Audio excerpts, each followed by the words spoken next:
AP మద్యం కేసుపై ఒక కుర్రాడు ఏం మాట్లాడుతున్నాడో మీ అందరికీ కూడా చూపించబోతున్నాను. ఏపీలో మద్యం స్కామ్ జరిగిందా అని అంటే, నేను 3 సంవత్సరాలు మద్యం షాపుల్లో, ప్రభుత్వ మద్యం దుకాణాల్లో పనిచేశాను. క్వార్టర్ బాటిల్ కూడా పక్కకెళ్ళే అవకాశం లేదు. క్వార్టర్ బాటిల్ పైన స్కానర్ ఉంటుంది. ఏపీ గవర్నమెంట్ యొక్క లింక్ ఉంటుంది.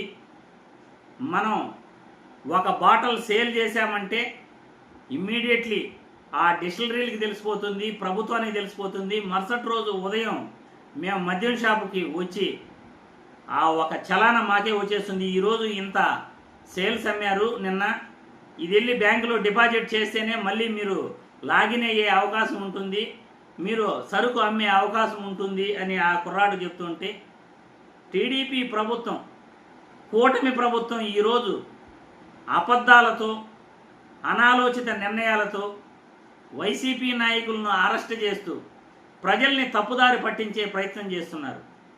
అసలు లిక్కర్ స్కాము 2014 నుండి 2019 వరకు ఎలా జరిగిందో ప్రజలందరికీ కూడా తెలుసు.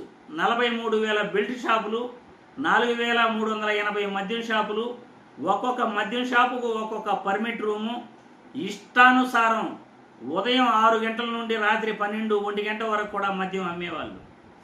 ఈరోజు 2024 ఎన్నికల తర్వాత ఈరోజు టీడీపీ కూటమి ప్రభుత్వం మద్యం షాపులు ఎలా నడుపుతూ ఉందో, ప్రతి మద్యం బాటలపై ఎంఆర్పి రేటు పైన 10% ఎక్కువగా రేటు పెట్టి ఈరోజు మద్యం బాటలు అమ్ముతున్నారు. ఈ డబ్బంతా ఎవరి అకౌంట్లోకి పోతా ఉంది అని ఆ కుర్రాడు ప్రశ్నిస్తున్నాడు. నిజమే, గత ప్రభుత్వంలో ఎక్కడా మద్యం దుకాణాలలో ఎంఆర్పి కన్నా ₹1 ఎక్కువగా అమ్మింది లేదు. క్వార్టర్ బాటిల్ కూడా పక్కకు పోయింది లేదు. కానీ ఈరోజు ఎంఆర్పి రేటు పైన 10% ఎక్కువ పెట్టి, 20% ఎక్కువ పెట్టి మద్యం బాటిల్ అమ్మేటటువంటి పరిస్థితి. మద్యం స్కామ్పై ఈ కుర్రాడు ఏమంటున్నాడో ఒక్కసారి ఇతని మాటల్లో వింటే, రాష్ట్రంలోని మద్యం షాపుల్లో పనిచేసే ప్రతి కుర్రాడు కూడా, ప్రతి ఒక్కరూ ఇదే విధంగా వీడియోలు పెట్టాలి. ఈ కూటమి ప్రభుత్వం చేస్తున్న తప్పులను ఎత్తి చూపుతూ ఇలా పరువు తీయాలి అని ఈ వీడియో ద్వారా తెలియజేస్తున్నాను.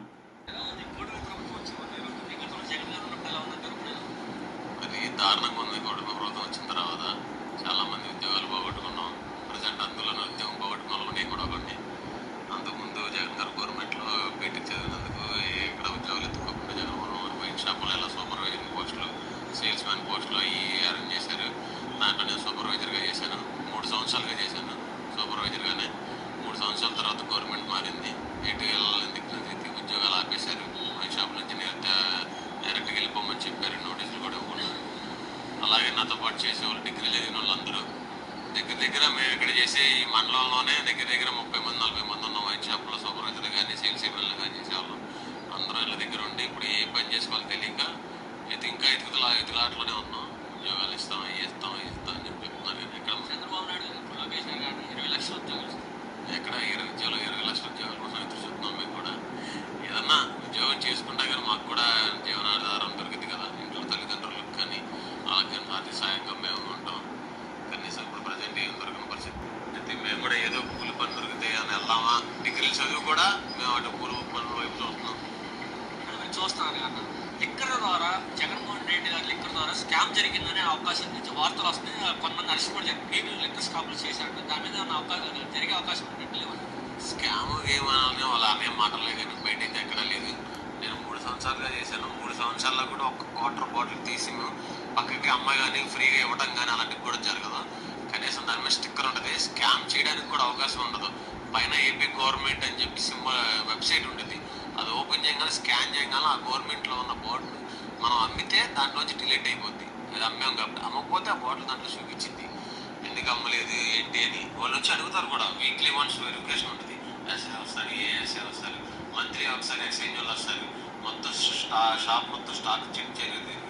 చెక్ చేసిన తర్వాత కూడా ఏమైనా గుసుగులు ఏమైనా ఉంటాయి కానీ వాళ్ళు ఎందుకు జరిగింది క్వశ్చన్ చేసి మళ్ళీ ఎక్కడో మేము తెప్పించి మళ్ళీ ఎన్ని చూసి స్కాన్ చేసి మళ్ళీ అమ్మిస్తారు మా చేతి దగ్గర నుంచి. మళ్ళీ డిస్టిలరీ వాళ్ళు వస్తారు. ఏ బ్రాండ్కి ఆ బ్రాండ్ డిస్టిలరీ వాళ్ళు వస్తారు. మేము మీ షాప్కు 100 కూరలు ఇచ్చాం, ఎన్ని అమ్మారు, ఎన్ని ఉన్నాయి, ఏంటి, దాని రేటు ఎందుకు పోవట్లేదు, జనాలు ఎందుకు అడిగి ప్రతిదీ పిన్ టు పిన్ నోట్ చేసుకుని మేము రికార్డు విజయవాడ హెడ్ ఆఫీస్కి పంపించి చెక్ చేయించుకుని అలా తీసుకొని వస్తాం. దానికి అలాంటి వల్ల మన స్కామ్లు గేమ్లు ఎలా జరుగుతాయి అనేది మేము ఆశ్చర్యపోతున్నాం. స్కామ్లు ఎలా జరుగుతాయి అసలుకి? ఇప్పుడు జరుగుతుంది స్కామ్లు. ఒక కేసు అంటే ఇద్దామా, ఒక కేసు ఇట్లా పంపిద్దామా, 10 కేసులు అటు తీసుకెళ్దామా, అయ్యే బ్రాండ్ నెక్స్ట్ వచ్చిన బ్రాండ్, ఒక బ్రాండ్ ఇప్పుడు ప్రజెంట్ ఒక బ్రాండే నడుతున్నాం 100 కేసులు, ఇంకో బ్రాండ్ ఆగిపోద్ది. ఎందుకు? వాళ్ళు ఇవ్వట్లేదు పర్సంటేజీలు, వాళ్ళు పర్సంటేజీలు ఇస్తే ఈ బ్రాండ్ నడిచింది. అలా నడుస్తుంది ప్రజెంట్ వ్యాపారం డబ్బు వ్యాపారం ఇది. అంతకుముందు గవర్నమెంట్లో కనీసం మేము రూపాయి కూడా తీసుకునేది లేదు. మామూలుగా వచ్చిన పర్సన్ కస్టమర్లు అడిగేవాళ్ళు, చేంజ్ అవ్వట్లేదు అయ్యా ఏంటంటే మేమే తిరిగి తీసుకొచ్చి ఇచ్చేవాళ్ళం.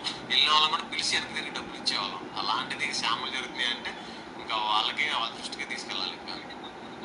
కొన్ని మీడియాలో కూడా ఏం రాస్తున్నారంటే ఇది అమ్మే డబ్బులు కూడా డైరెక్ట్గా క్యాష్ రూపంలో మంత్రివర్గాలు కానీ ఎమ్మెల్యేల ద్వారా ఇప్పుడు జగన్మోహన్ రెడ్డి డైరెక్టర్ ఇంటికి పంపించారని కూడా కొన్ని వార్తలు రావడం. అది ఒక వ్యక్తిగా ఒక సూపర్వైజర్గా కానీ ఒక వర్క్షాప్ చేసి చెప్పండి.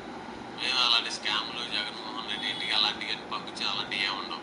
మనం మొత్తం నైట్ 10 o'clock షాపులు క్లోజ్ చేస్తాం. షాపులు క్లోజ్ చేయగానే మనం సేల్ ఎంతో అమ్మింది అక్కడ మనకి ఎడిట్ అవుతుంది. ఎడిట్ అవ్వగానే సిస్టంలో ఒక యాప్గానే అది మనం ఎర్లీ మార్నింగ్ 9కి 10కి షాప్ ఓపెన్ చేసే బదులు మనకి చలానా వస్తుంది. గవర్నమెంట్ నుంచి డైరెక్ట్గా చలానా వస్తుంది. ఈ షాప్లో రాత్రి ఇన్ని క్వార్టర్లు ఏమో, ఇన్ని క్వార్టర్లకి ఎంత కట్టాలి, తీసుకెళ్ళి పే చేయని చెప్పి మేమే డబ్బులు కౌంట్ చేసి తీసుకెళ్ళి మీకు దగ్గర ఉన్న SBI బ్యాంక్కి వెళ్ళి ఆ చలానా చూపిస్తే వాళ్ళు అంత అమౌంట్ కట్టించుకొని మాకు రిసిప్ట్ ఇచ్చి పంపించేవాళ్ళు. ఇంక మేము జగన్మోహన్ రెడ్డికి తీసుకెళ్ళి పంపించేది ఏంది? వాళ్ళు ఏదో అంటా ఉంటారు. కట్టింది మేము, ఈ ఉద్యోగం చేసింది మేము, మాకు తెలుసు. నువ్వు ఉద్యోగాలు తీసేసి నువ్వు ఇవాళ చెప్తున్నావు. మొదల ఉద్యోగాలు అని చూపించి విద్యార్థులకు కానీ నిరుద్యోగులకు కానీ ఉద్యోగాలు చూపిస్తే ఆదర్శంగా ఉంటాం. లేకపోతే ప్రజలు అందరూ కనిపిస్తూనే ఉన్నారు. చూసారుగా ఆ కుర్రాడు ఏం చెప్తున్నాడు? స్కామ్ జరిగే అవకాశం ఎక్కడ ఉంది? మేము ఉదయం షాప్కి వచ్చే లోపల ఒక చలాన్ ఒకటి వస్తుంది, షాప్ ఓపెన్ చేస్తానే వెంటనే SBI బ్యాంకులో డిపాజిట్ చేయాల్సి ఉంటుంది. ఇక స్కామ్ ఎక్కడ జరిగే అవకాశం ఉంటుంది? ప్రతి బాటిల్ అమ్మకం అయితే డిస్టిలరీ వాళ్ళు చేస్తారు, మీ దగ్గర ఇన్ని బాటిల్ ఉన్నాయి, ఇన్ని బాటిల్ సేల్ చేశారు, మీ దగ్గర ఇంత స్టాక్ ఉందని డిస్టిలరీలు మమ్మల్ని ప్రశ్నించేవాళ్ళు. ఈ ప్రభుత్వంలో ప్రతిదీ కూడా సరుకు అట్ల పోతా ఉంది. ఒక బాటిల్ పైన 10% 20% ఎక్కువ పెట్టి అమ్ముతున్నారు. ఈ ప్రభుత్వంలో స్కాములు జరుగుతున్నాయి కానీ గత ప్రభుత్వంలో స్కామ్ జరిగే అవకాశం ఎక్కడుంది అని ఆ కుర్రాడు అంటున్నాడు.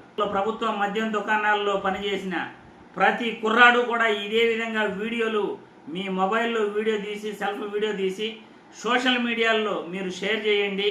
అది న్యాయస్థానాల వరకు వెళ్ళాలి. న్యాయస్థానాలే ఈ కూటమి ప్రభుత్వానికి బుద్ధి చెప్పాలి అని ఈ వీడియో ద్వారా ప్రతి ఒక్కరికి కూడా తెలియజేస్తున్నాను.